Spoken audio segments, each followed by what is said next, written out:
Bonjour et bienvenue dans ce rendez-vous découverte. Ouais, vous rigolez parce que je vous avais prévenu que j'allais faire un numéro de claquette et vous avez raison. Merci d'être là. Merci d'avoir accepté de laisser vos caméras pour animer un peu cette vidéo. Euh, on va donc aujourd'hui faire ce premier rendez-vous découverte pro dédié à l'intelligence émotionnelle. Je vois que les gens commencent à se connecter, donc je vous remercie toutes et tous pour votre présence. Bonjour tout le monde. Je suis Kiyomi Shimabukuro. Ravie de vous rencontrer. Je vous remercie d'avoir organisé vos agendas pour notre échange entre professionnels. Il y a quelque chose de rassurant pour moi de se retrouver ensemble, porté par un intérêt commun à faciliter le développement des compétences émotionnelles, comportementales et relationnelles de vos équipes, et d'optimiser leur accompagnement. Donc encore merci d'être là ce matin. Je suis formatrice pour adultes certifiés spécialisée en intelligence émotionnelle. Je porte aussi la casquette de psychopraticienne en intelligence relationnelle. C'est une méthode en psychothérapie neurobiologique et systémique modélisée par le docteur François Ledoz.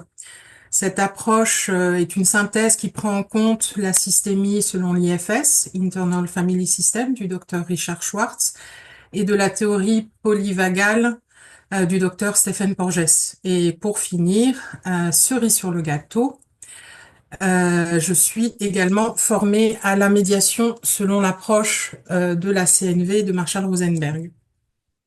Donc moi, j'accompagne des collectifs depuis plus de 20 ans à développer leur intelligence émotionnelle. Donc je suis intervenue dans des institutions de formation en soins infirmiers, par exemple, pour de la formation soins relationnels, le service oncologie de l'hôpital Bon Secours à Metz, pour faire de la formation aussi auprès du personnel soignant, animer des groupes de pratique et puis de la formation des aumôniers de la santé d'une association bouddhique à Metz, Le Mans, Rennes et Nice. Donc l'expérience solide en management et pilotage d'équipe que j'ai acquise dans la première partie de ma carrière a été très utile pour mon évolution professionnelle, notamment dans le cadre de la formation et l'encadrement des équipes pédagogiques au sein d'une association qui offre un espace d'accueil et d'activité aux personnes en souffrance psychique ou en difficulté relationnelle et sociale. L'accompagnement d'un collectif de familles dans un EHPAD, d'un groupe privé, a aussi été une expérience très riche sur le plan humain et technique aussi, parce qu'il y a eu de la médiation collective, médiation familiale, de l'accompagnement individuel de certaines résidentes. Voilà. Donc moi, j'anime des formations en intelligence émotionnelle et en développement de soft skills qui proposent une transformation individuelle et collective autour des thématiques d'intervention qui, à mon sens, sont reliées à des enjeux sociétaux, la fin de vie et le deuil, les préventions des violences sexistes et sexuelles, la gestion de conflits, la communication et la qualité du lien professionnel. Donc personnellement, moi, ce qui m'anime profondément, c'est d'apporter de la clarté sur le fonctionnement psychique et émotionnel de l'humain dans son écosystème pour lui permettre de l'autonomie dans la gestion de sa vie intérieure. En tout cas, ce qui est très présent chez moi, c'est l'idée de faire émerger une posture éthique, un leadership relationnel, c'est-à-dire capable de soutenir des choix plus éclairés et un vivre ensemble qui soit ancré dans des valeurs de respect, de dignité et de non-violence. Ce que j'aurais envie de vous dire, c'est que, enfin de vous partager, c'est que nos expériences sont les résultats de qui est aux commandes lorsqu'on fait un choix et à partir de quel état nous agissons.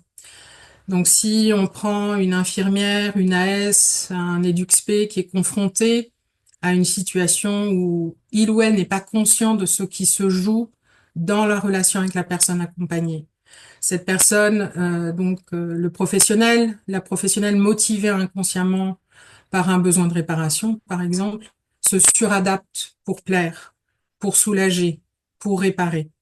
Et en résultat, va vers de l'épuisement émotionnel, psychique, physique. Euh, Vous voyez ici, en fait, les modalités relationnelles en jeu, le triangle dramatique qui va déterminer la posture que prend le ou la professionnelle, et c'est un environnement intérieur qui ne favorise absolument pas la construction d'une posture éthique. Si on regarde, par exemple, selon la grille de lecture neurobiologique, donc notre système nerveux autonome, donc autonome parce qu'il réagit sans notre volonté, de façon automatique, n'a pas seulement deux modes de fonctionnement, stress ou repos. L'intelligence relationnelle, qui s'est inspirée de la théorie polyvagale, montre qu'il y a trois états liés aux nerfs vagues qui influencent nos émotions, nos relations, notre santé. Elle ouvre aussi, c'est une théorie qui ouvre aussi des pistes pour retrouver plus vite un état de sécurité et de connexion, pour mieux vivre nos relations, notre travail, nos émotions. Donc, quand on est en sécurité, c'est un état qui permet le lien et l'engagement social. On est en connexion, on aime, on apprend, on travaille, on coopère. Quand on se sent menacé, on lutte ou on fuit, on réagit vite à une menace ou gérer une urgence, et ça use à la longue quand il y a notamment de l'hypervigilance du système nerveux. Et quand c'est trop dur, on coupe.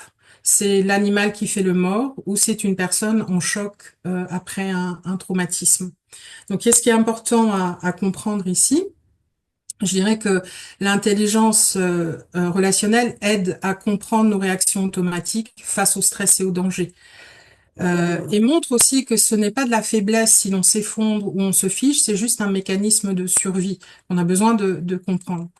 Donc moi, j'aime bien cette idée que je vous fais gagner du temps. Je fais émerger chez vos collaborateurs, collaboratrices, ce que j'ai digéré et continue d'infuser en moi depuis 99 à travers différentes approches. Donc là, si on revient, si je rajoute par exemple une grille de lecture systémique qui favorise le développement de l'intelligence émotionnelle. Donc l'idée de base, c'est que nous ne sommes pas une seule voix intérieure, mais une sorte de famille intérieure composée de différentes parts ou parties de nous-mêmes. Et comme une famille, ça peut être sportif par moment parce que ça s'entend bien et parfois ça se dispute.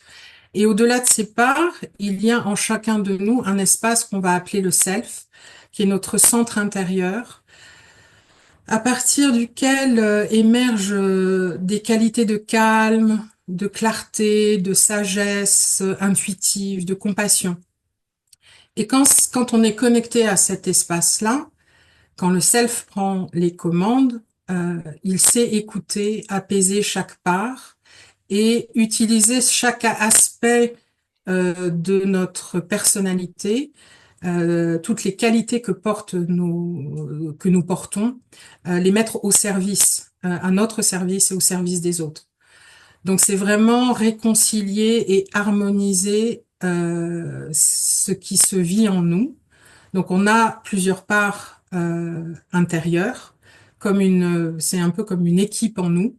Certaines protègent, certaines portent des blessures, d'autres sont réactives.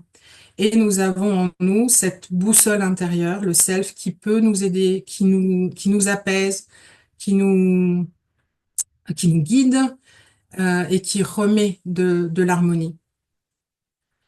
Voilà pour ce que j'avais déjà envie de partager avec vous. Réciproque. Merci pour cette présentation. Euh, Comme j'entendais, effectivement, il y a plein de choses sur lesquelles on n'a pas la main, notamment les moyens financiers et tout ça, mais là, pour autant, travailler sur nos postures et avoir des outils pour gérer nos émotions, ça, c'est quelque chose qui, moi, me donne de l'espoir parce que c'est un levier personnel que j'ai. Donc, merci de ces propositions. Par rapport aux formations qui sont proposées, moi, ce qui m'intéresse aussi, c'est le mode de pédagogie, voir un petit peu comment les sujets sont traités? Est-ce que c'est des formations plutôt théoriques descendantes ou est-ce qu'il y a de la pratique? Oui, alors moi, ce que je comprends, c'est que en face de moi, j'ai des adultes, hein. Donc j'ai des personnes qui ont déjà des expériences personnelles, professionnelles, des connaissances. Donc je suis plus dans une, donc forcément on est dans une approche de l'andragogie puisqu'on enseigne, on transmet et on partage à des adultes. Donc moi j'ai vraiment à cœur euh, de faciliter en fait la création de ce schéma mental de l'apprenant entre ses propres expériences, ses propres connaissances et ce qu'il découvre à travers la formation, pour qu'il puisse faire des liens ensuite avec qu'est-ce qui se passe au travail, c'est quoi mes difficultés personnelles, donc on est beaucoup plus dans une pédagogie, dans une méthode active et de classe inversée, ce que je disais auparavant. Donc ça veut dire que concrètement, les ressources pédagogiques sont envoyées en amont, puisque c'est une classe inversée, ce qui permet aux participants et participantes de commencer à découvrir le sujet, de se poser des questions et d'amener en fait son questionnement pour que l'on puisse co-créer ensemble je vais pas dire la formation, mais co-créer le savoir, co-créer les expériences. Et donc c'est de l'expérientiel. Moi, ce qui me semble important dans ces formations, donc c'est 3 jours de formation, mais c'est suivi aussi, c'est accompagné aussi d'un groupe de pratique. Donc, ça veut dire il y a un travail en binôme qui est fait entre voilà qui se met en place et ensuite il y a des sous forme de groupes de pratique en Zoom. On se rencontre, on prend voilà donc il y a des exercices pour approfondir les compétences qui permettent aussi par moment de faire de la remédiation pédagogique pour revoir des points qui ont besoin d'être clarifiés, par exemple, approfondis. Voilà.